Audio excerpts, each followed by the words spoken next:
महानगरपालिकेच्या वतीने मागील काही दिवसांपासून शहरातील मुख्य रस्त्यालगत सर्व्हिस रोड बनवण्यासाठी जोरदार कारवाई सुरू असून शुक्रवारी पडेगाव ते मिटमिटा रस्त्यावर देखील अतिक्रमण हटाव पथकाने कारवाई करत अनेक मालमत्ता जमीनदोस्त केल्यात।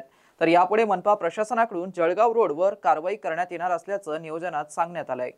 शहरात आतापर्यंत देवळाई चौक ते महानुभाव आश्रम ते नक्षत्रवाडी, केम्ब्रिज चौक ते मुकुंदवाडी, चिखलठाणा या ठिकाणी सर्व्हिस रस्त्यासाठी कारवाई करत अनेक अनधिकृत बांधकाम अतिक्रमण जमीनदोस्त करण्यात आली आहेत। महानगरपालिकेच्या वतीने पडेगाव ते मिटमिटा येथील नागरिकांना या अगोदर नोटीस देऊन मार्किंग केली होती। त्याप्रमाणे या रस्त्यावरती 30 मीटर सर्व्हिस रस्त्याची आखणी मनपा प्रशासनाकडून करण्यात आली आहे।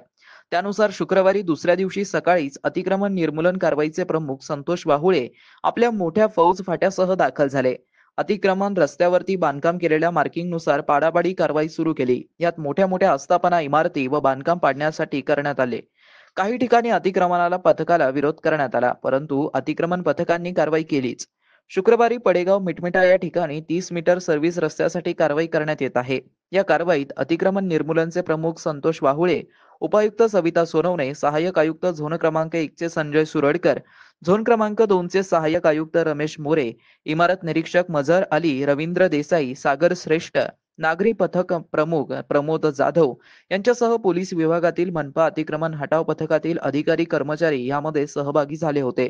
तर यापुढे मनपा प्रशासनाकडून जळगाव रोड पासून हर्सुल टी पॉइंट तेथून दिल्ली गेट या रस्त्यावरील अतिक्रमणे काढण्यात येणार असल्याची माहिती अतिक्रमण निर्मूलनचे प्रमुख संतोष वाहुळे यांनी एडीएन सोबत बोलताना दिली आहे।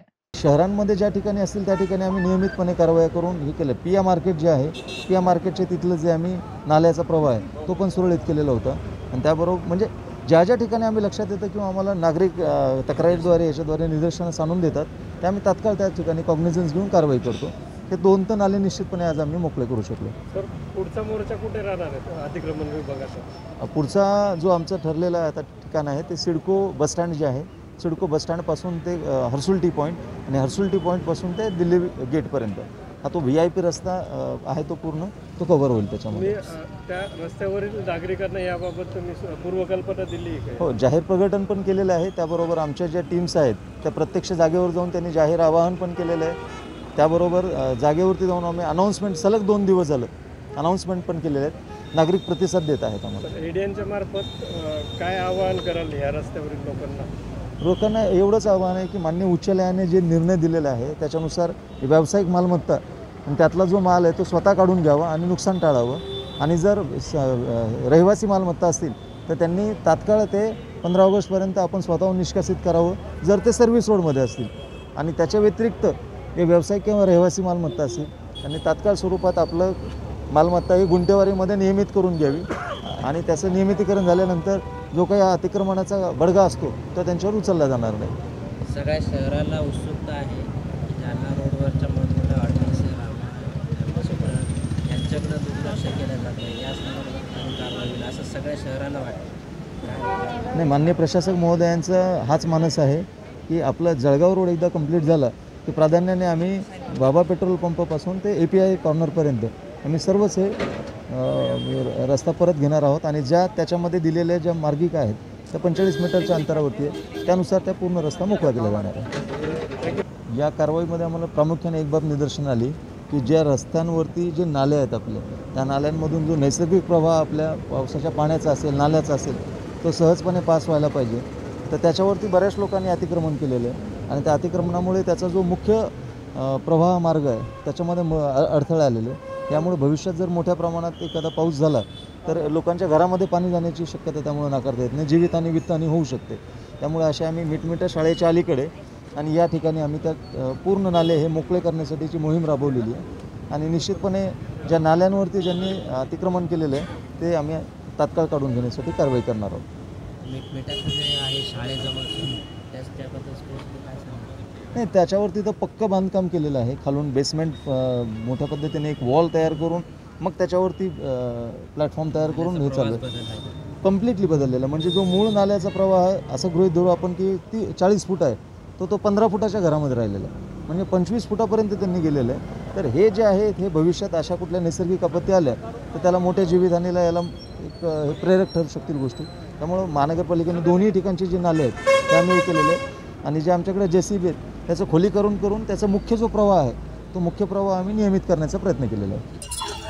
आज छत्रपती संभाजीनगर महानगरपालिका शहरांतर्गत विशेष करून कॅन्टोन्मेंट नाकापासून दौलताबाद टी पॉईंटपर्यंत जे महानगरपालिका हद्दीमध्ये सर्व बेकायदेशीर बांधकाम त्या बांधकामांना परवानगीच नाही आहे अशा सर्व बांधकामे पाडण्याचा मोहीम पूर्ण शहरभर आपण सुरू केलेला आहे. प्रथमतः आपण बीड बायपासपासून देवलाई रोडपर्यंत आपण केला. आता देवलाई रोडपासून पुढं आपण याच्यानंतर एक बारीबारीने आपण घेणार आहे. आणि आज जवळपास 600 इमारती किंवा टेम्पररी परमनंट स्ट्रक्चर्स आपण या ठिकाणी पाडण्याचं काम सुरू केलं.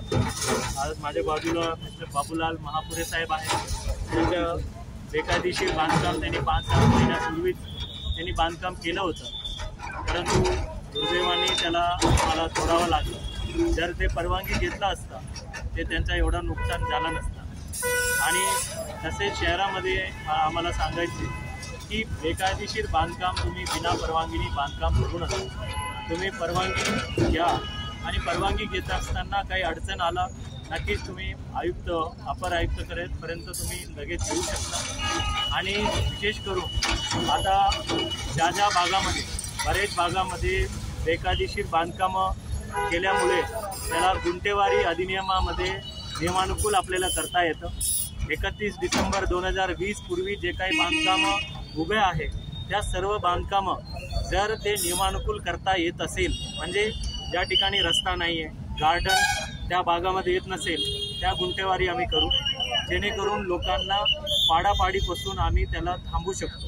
माननीय न्यायालयाच्या आदेशामध्ये सुद्धा हेच सांगितलेलं आहे, ज्या बांधकाम नियमानुकूल करता येत असेल त्या बांधकामांना लोकांनी 7 दिवसात अर्ज करावा आणि ते नियमानुकूल करता येते. आजही मी बरेच इमारती, बरेच हॉटेल, लॉन्स जे बेकायदेशीर होत्या आणि त्यांनी गुंठेवारीमध्ये नियमानुकूल करण्याच्या अनुषंगाने जवळपास 4-1 प्रकरणं त्या लगेच इमिडिएटली त्यांनी एक ॲडव्हान्स चेक म्हणून त्यांनी दिलेला आहे, त्याला आम्ही त्या ठिकाणी थांबवलं आहे.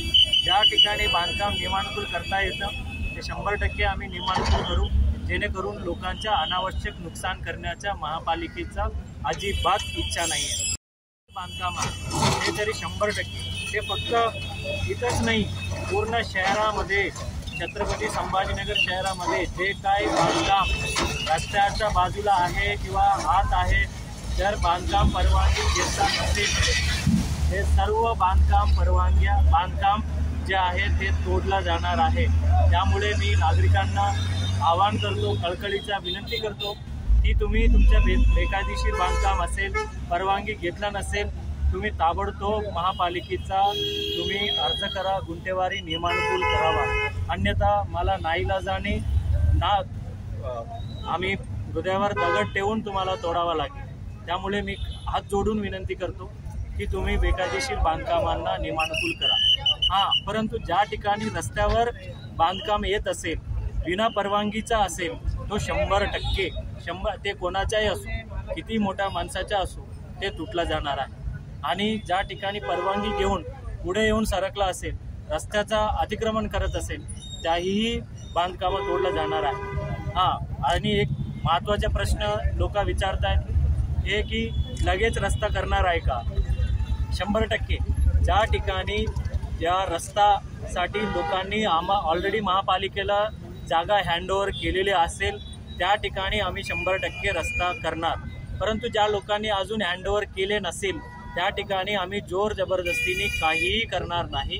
त्याला शासकीय प्रक्रिया ज्यामध्ये TDR असेल किंवा लँड ॲक्विजिशन ॲक्ट असेल त्या माध्यमातूनच आम्ही घेऊन लोकांना हे मोबदला करणार आहे. त्यामुळे अजून एक विनंती करतो, बरेच लोकांना ह्या विकास चांगला वाटतो.